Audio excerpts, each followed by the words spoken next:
哋嘅依家巡到。我係 Jarvis Lee 啊，我係 Joel。今日我哋想要，同埋佢係 Jasper。咁我哋想話俾你聽一個好古惑嘅 animal， 係有條大尾嘅，有尖尖耳嘅，口上有好大聲嘅，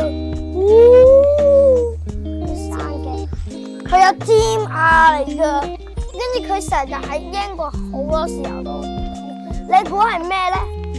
快啲估一個答案俾我哋先。係狐狸啊！係啦，係狐狸啊！佢哋係好古惑嘅。你啊，有有4隻、5隻。哇，喺邊度啊？喺隔離。你快啲過嚟睇下啦！